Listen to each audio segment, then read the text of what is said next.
guys, another concerned video po. Ang sabi niya is Miss Ting, bakit may mga partner na ayaw ng makipagtalik? Noon, hindi naman kami ganito. Please, enlighten po. Okay, bakit nga ba may mga taong hindi na ini-enjoy ang sex? Unang-una dyan, kulang ang pagmamahal, lack of love. Alam nyo guys, ang love ay isang aphrodisiac yan. Yan yung isa sa greatest na pampagana. Mas masarap na ginagawa ang talik kapag mahal mo yung katalik mo. Pag in love ka, siya yung pinakamaganda, siya yung pinakagwapo at pinaka-sexy. Kaya nakakahanap ka ng pleasure doon. Ang sex ay hindi lang naman yan act of para mag-climax ka. It's an act of intimacy. At kapag nagmamahalan kayo, masarap na ginagawa niyo ito. Leading na mag-climax kayo. Yun ay bonus na lang. Number 2, ito yung masyado na siyang maraming iniisip. When you are making love, dapat libre at bakante ang isipan mo. Kasi kapag bakante ang isipan mo, pleasure will follow. Kaya kinakailangan na dapat sinaset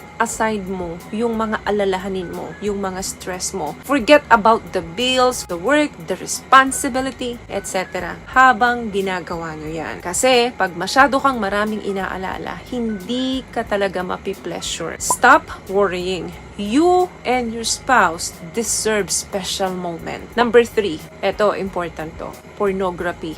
Baka naman nahuhumaling ka na sa panunood ng mga porn. Alam nyo guys, ang panunood ng porn, makaka-confuse yan sa isipan nyo kasi nagkikreate kayo ng image of strangers. Kaya ang panunood nito, minsan addictive talaga. Kasi nakapanood ka ng ibang scene, tapos nag-aantay ka or you're looking forward na naman na makapanood ng iba't ibang scene. So, hindi mo namamalayan na slowly nagiging manhid ka na doon sa partner mo. Hindi mo na nakikita na sexy siya, na mas masarap siya doon sa pinapanood mo at mas real itong spouse mo kesa doon sa stranger na pinapanood mo. Kaya, ang ending nito, wala ka ng gana doon sa partner mo. Kasi ang nilulook forward mo na yung mga porn stars na pinapanood mo. And, of course, wag mong kalimutan, alam ng partner mo na nawawalan ka na ng gana sa kanya. Pwedeng mag-lead ng malaking problema yan sa relasyon nyo kapag hindi mo naitigil yan or pag nauwi sa addiction yung panonood mo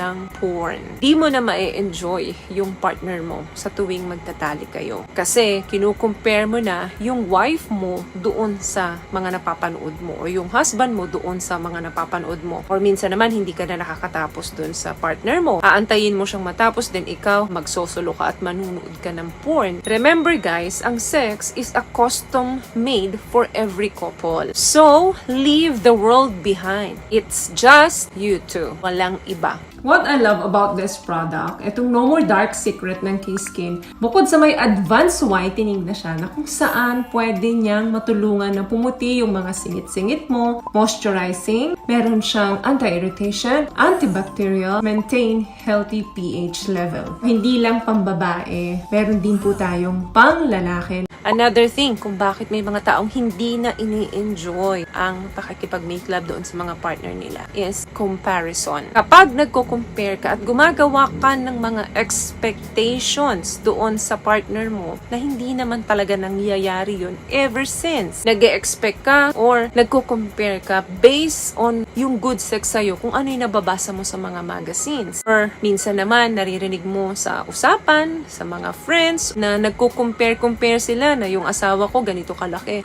Yung misis ko ganyang kalaki. Diyan na nag-uumpisa yan. Kasi may realize mo, so hindi pala tama para sa akin yung partner ko kasi hindi malaki yung doon sa partner ko. Compare ka ng compare, nagkakaroon ka ng sariling standard mo based doon sa mga naririnig mo at nababasa mo. Kaya ang iisipin mo ngayon, nandoon ka sa bad sex, wala kayong good sex ng partner mo. Pero ang totoo, nung hindi mo naman naririnig yun, okay naman kayo. Last one, yung pakiramdam ng emptiness. Yung kasama mo naman yung partner mo, andyan naman siya lagi, pero tipong parang mag-isa ka lang, parang walang nakakaintindi sa'yo or nakakarinig doon sa mga pinagdadaanan mo. Kapag may emptiness dyan sa loob mo, nawawala ang energy mo. Or pwede rin naman on the opposite side, yung tipong ang daming tao lagi sa bahay ninyo, ang dami nyong nakakasalamuha everyday, puno kayo ng mga kung ano-anong chaos sa loob ng bahay. Kapag laging ganyan ang nangyayari, eventually, you feel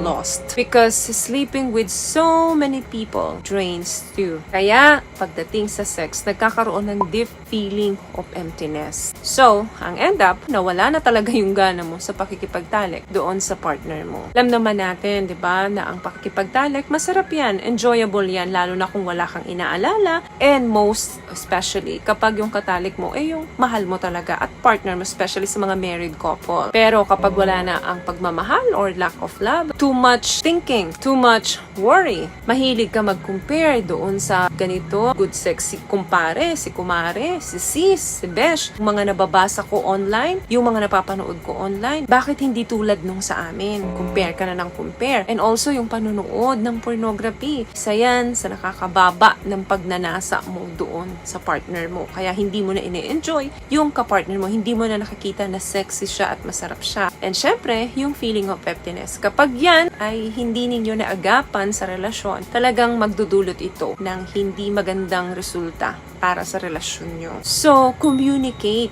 and understand your partner. Yan yung pinakamabisang susi para maging mas masarap at successful yung relasyon ninyo. So, yun lamang guys ang video natin for today. I hope nakapagbigay po ako ng tips at kung nagustuhan nyo ang ating video, please give it a thumbs up, comment down below, and also share this video na rin po sa mga kaibigan na sa tingin yung matutulungan ng video natin.